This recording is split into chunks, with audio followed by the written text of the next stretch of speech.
За сайн байцгаана бүгдэнд нь энэ өдрийн мэндийг хүргэе. Энэ бичлэгээрээ би та бүгдэд Topic Go.kr гэсэн сайтад хэрхэн яаж бүртгүүлэх вэ гэдэг зааварчилгааг өгөх болно. За юуны өмнө бүгдээрээ Topic Go.kr руугаа нэвтрүүлж орно. За энэ сайт руугаа орсныхоо дараа бүгдээрээ яах вэ гэхээр энэ чинь хэлний сонголтыг хийж өгөх боломжтой. За Солонгос, Англи, Вьетнам, Хятад, Япон гэсэн хэлний сонголтуудтай. За бүгдээрээ болвол англи хэл дээр гэдгийг сонгочих. За ингэснийхаа дараа бүгдээрээ sign up буюу бүртгүүлэх төвчөн дээр дарнаа. За бүртгүүлэх төвчөн дээр дарсны дараа болвол ингээд дүрм журам болон зөвшөөрөх ёстой хүсэлтүүд байгаа. Энэ сайтын маань зөвшөөрсөн хүсэлтүүд гэсэн үг. За энэ дээр маань онцлох гэвэл юу байгаа вэ гэхээр энэ сайтанд бүртгүүлэхдээ мэдээлэлээ үнэн зөв оруулах, ямар нэгэн байдлаар мэдээлэл өөрчлөхөөр болвол тэнийг заашгүй өөрчлөх ёстой. Тэгээд бусдын мэдээллийг ашиглахгүй байх. Мэдээлэл алдсан тохиолдолд энэ сайтд заавалчгүй мэддэг хэвээр гэх мэтчлэн дүрм журмууд байгаа. За дэлгэрэнгүй нь бол та бүгд өөрсдөө уншаад танилцах боломжтой болно. За ингээд бүх юм чеклээд дараад нь хэвээ та 14 наснаас 14 настай болон 14-өөс дээш болвол энэ товчийг чеклэнэ. За биш болвол чеклэхгүй болно. За ингээд дараагийнх. За дараагийн хуудас дээр болвол энэ дээр их юм бол та хаана байдаг вэ гэж байгаа. Солонгос дотор байдаг, аль эсвэл гадаадд байдаг гэдэг. За одоо энэ байдлаар гадаадд байгаа. За та хоёр дахь нь болвол step 2. За хаанхын иргэншилтэй вэ? Солонгосын иргэншилтэй юу, аль эсвэл гадаад уу? За гадаад. За энэ дээр улсаа сонгож өгнө бүгдээрээ. За улс дээр гэх юм бол бүгдээрээ доош нь гүйлгэж яагаад. За Монгол гэдгийг сонгоод өчнөө. За мөн гүйлгээд. За дараагийнх. За тэгснийхаа дараа бүгдээрээ юу гэж байгаа вэ гэхээр authentication буюу баталгаажуулах хэсэг байна. За энэ баталгаажуулах хэсэг дээр болохоор IP юм уу, аль эсвэл email адрес гэдэг. За бүгдээрээ mail хаягаараа бүртгүүл болохоор email хаягаа гэдгээ сонгочноо. За ингээд 2 дугаар хэсэг дээр болвол эхлээд бүгдээрээ нэрээ солонгосоор бичнэ. За энэ доор нь бол англиар бүтэн нэрээ бичнэ.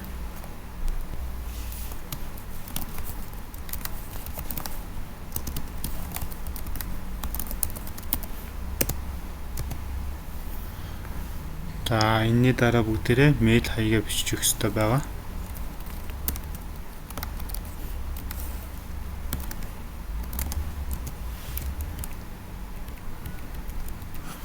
За энэ сонголтуудаас харж агаад сонгож өгнө гэсэн үг. За ингэснийхаа дараа бүгдээрээ баталгаажуулах мэйлийг таны мэйл энэ дээр бичиж өгсөн мэйлээ явуулаад тэр баталгаажуулах мэйлийг бол хийж баталгаажуулна гэсэн үг.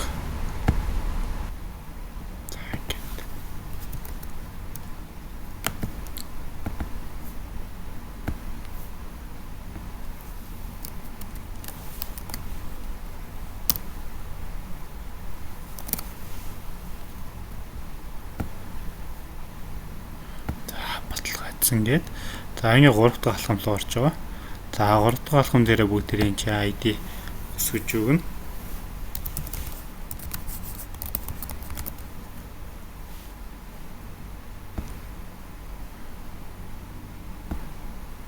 За no ID буюу ийм бүртгэлтэй ID байхгүй байгаа.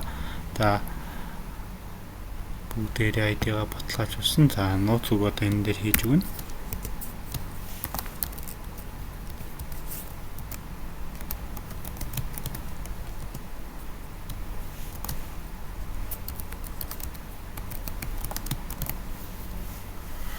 За нууц үг дээрээ болвол 9-өөс 16 ширхэг тэмдэгт байх ёстой. Мөн тэнэсээ тэгээд жижиг үсэг, том үсэг тэмдэгт мөн тоо агуулсан байх ёстой. За ингээд өмнө бүртгэлтэй байгаа. За одоо энэ ч бол бүгдээрээ төрсөн он сар өдрөө оруулж өгнө.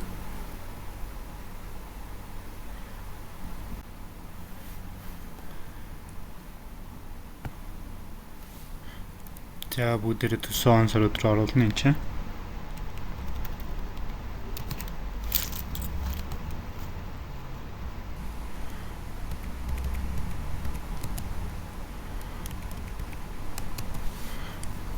Тэнийхээ дараа эрэгтэй эмэгтэй гэдгийг сонгож өгөөд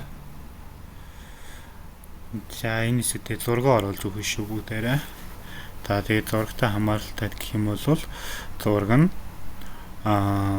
4-р хайрцаг 500 пикселийн хэмжээтэй байна.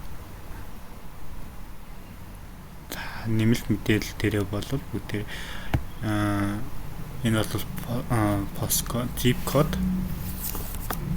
Улаанбаатарынхаа zip code-ийг тавьж өгнө гэсэн үг.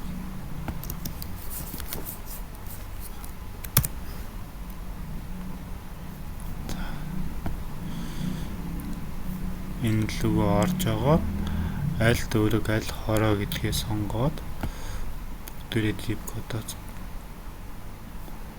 олно гэсэн үг. Zip code дээрээ за хаягаа бас бичиж өгнө.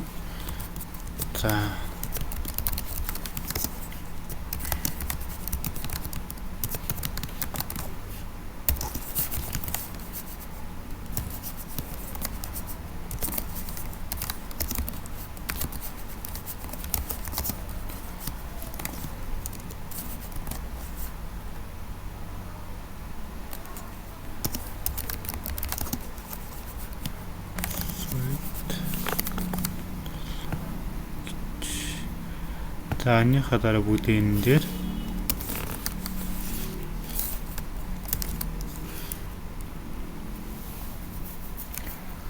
утасныхаа дугаарыг бичиж өгнө.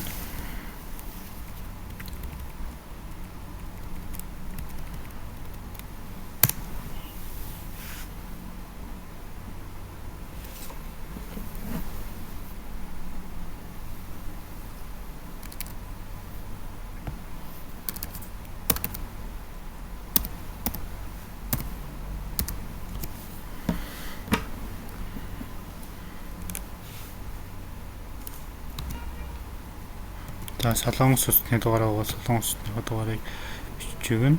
За энэ дээр бол энэ хоёр нь мессеж хүлээж авах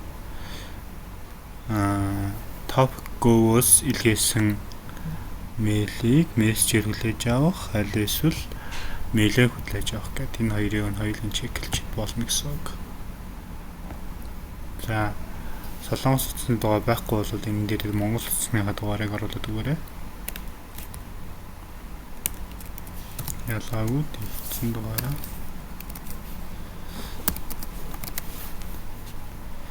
та ингээд дараагийн алхам.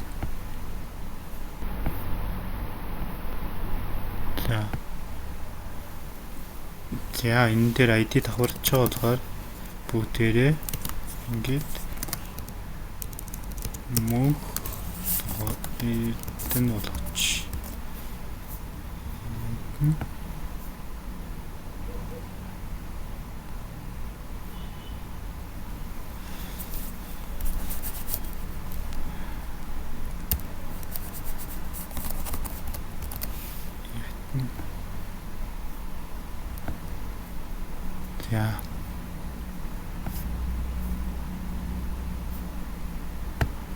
За ингээд бүгдээ хадгалаад дараагийнх нь. За ингээд бүртгэл бол амжилттай болдуулсан. Одоо бүгдээрээ нэвтэрч оръё.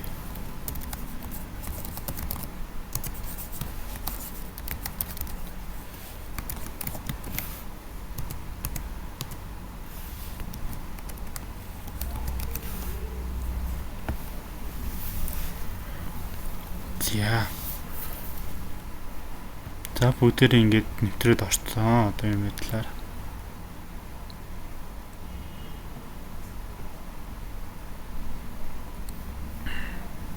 За та бүгд ингээд бүртгэлээ амжилттай хийсэн. Тэгэхээр баярлалаа.